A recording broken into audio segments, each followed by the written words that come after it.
Hi, my name is John Borheck and I'm Chief Solutions Architect and CEO at VMsource's Virtualization. We're a VMware Enterprise Solution Provider and full-service virtualization practice. We'd like to take this opportunity to give you an early look at VMware vSphere 5. Let's go ahead and get started with installing the hypervisor, the VMware Visor Installer 5.0. In order to install ESXi 5.0, we're going to need to access one of our servers. We'll use HP's Integrated Lights Out Management, which is accessed by using a web browser.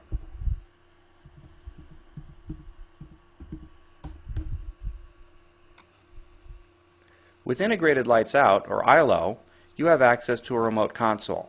This is the equivalent of the keyboard and mouse that's attached directly to the server. With ILO, you have the ability to connect to physical media or mount ISO images. We're going to mount the ISO image for the VMware Visor Installer 5.0 and go ahead and install it on this server.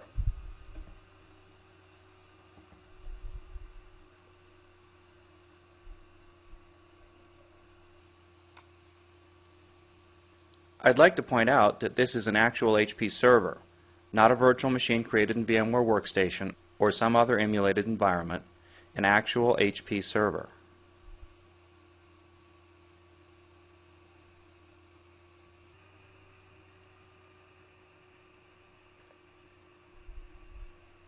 Okay, our server's gone ahead and booted to the ISO image that we specified, the ESXi 5 ISO image, and we're going to go ahead and install it.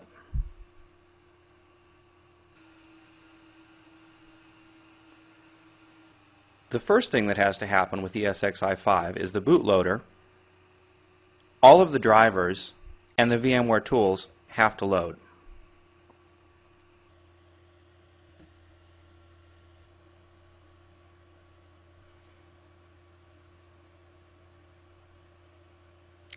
Now we see the hypervisor loading.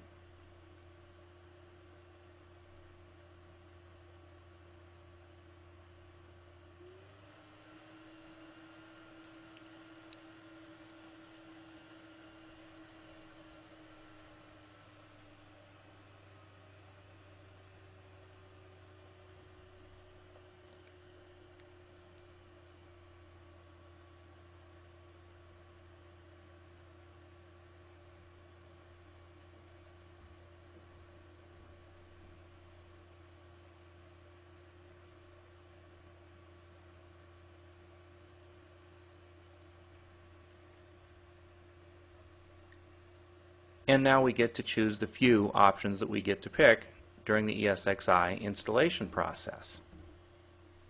Enter to continue, F11 to accept the EULA,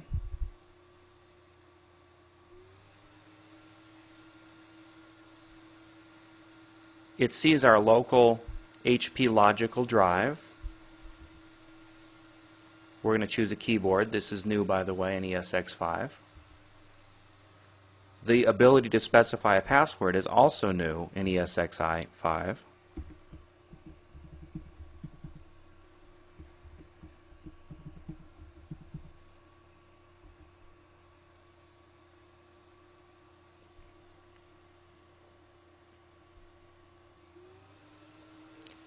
And it would like us to confirm the repartitioning of our disks before installing. So we'll press F11 to confirm that.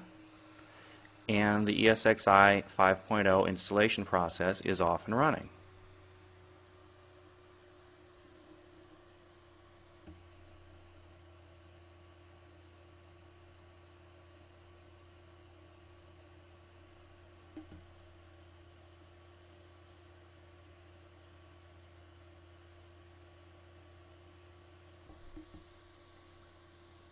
One of the things you'll notice about installing ESXi 5.0 is it tends to hang at certain installation percentages for quite a while and then go a whole bunch of percent at one time. For example, 34%. In our environment, it hangs at 34% for quite a few seconds before it moves on.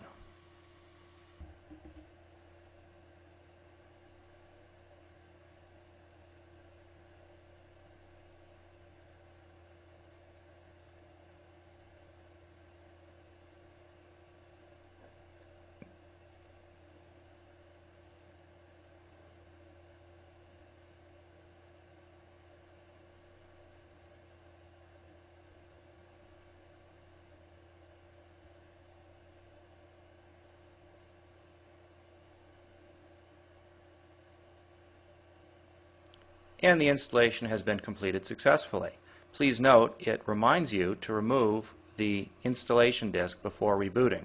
Since we're using ILO, all we have to do is disconnect from our mounted ISO image. When that's no longer mounted, we press Enter to reboot.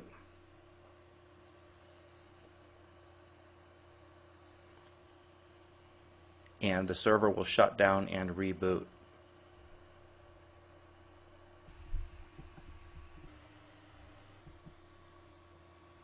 Okay, here we are loading the hypervisor.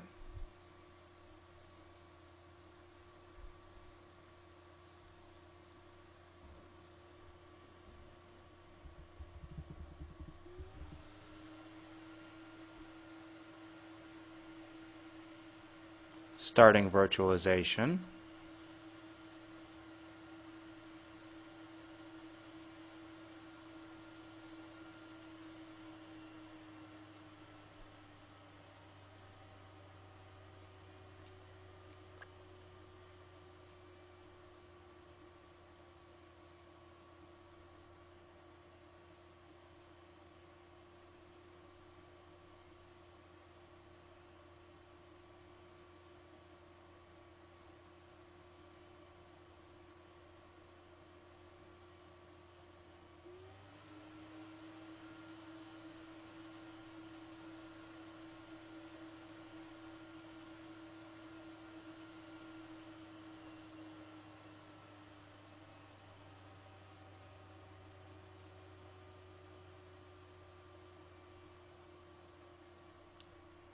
And we're up and running.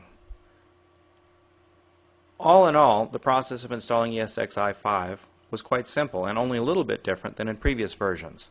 If you recall, it actually asked us for a password rather than simply installing to the root user with no password as it did in previous versions. Let's go ahead and log in and set up our system. We're going to press F2 to customize the system and log in with the password that we set.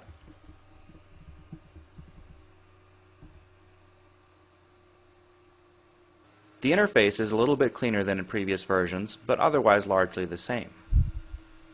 The first thing we're going to do is configure our management network. We're going to select IP configuration.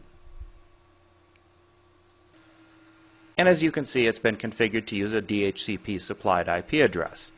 In most situations, that's not going to be a desirable configuration. Remember, you're not going to use your mouse in this screen, so use your up and down arrows and spacebar to select. We're going to change the IP address of our ESX server to match our lab convention, and everything else that was supplied by DHCP is already okay. Now we're going to select DNS configuration and be sure to set the host name.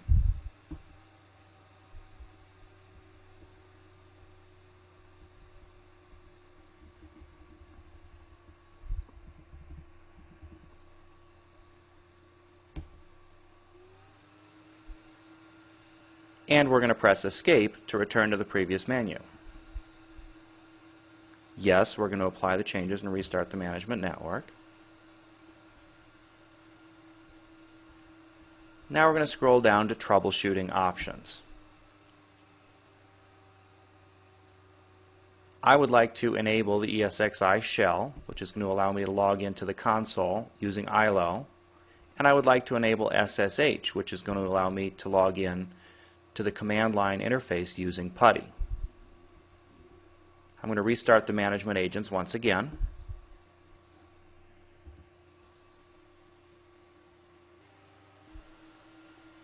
And enter for OK.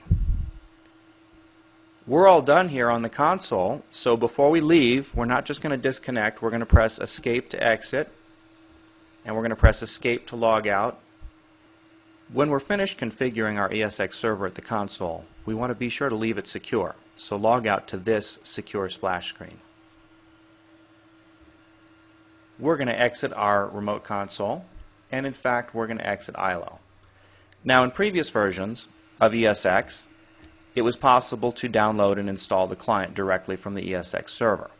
That is no longer the case with ESXi5. You need to download the VI client directly from VMware. It'll be supplied alongside your ESXi ISO images. We're going to go ahead and install the VMware VI client so we can connect to our ESX server and take a quick look around.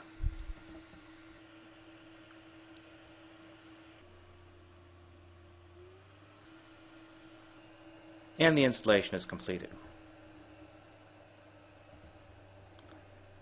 Let's go ahead and log into our ESX server.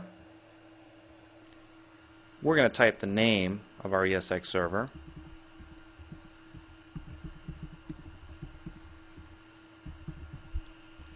Along with the username root. It's always root, but your password is what you set during the install. If you don't have functioning DNS resolution in your environment, you can always type the IP address of your ESX server. We'll install a certificate for this server and choose Ignore. And of course we've installed to the evaluation license copy, which is good for 60 days.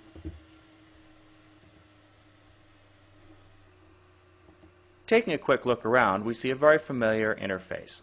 Most of the configurations will be the same or very similar as what we saw in vSphere 4. There are some significant improvements, but not a whole lot of major differences. Please check back for our next video, Installing a Virtual Machine and Building vCenter 5. I'm John Borhek, Chief Solutions Architect and CEO of VMsources Virtualization. www.vmsources.com or call us at 866-644-7764. Thank you for watching.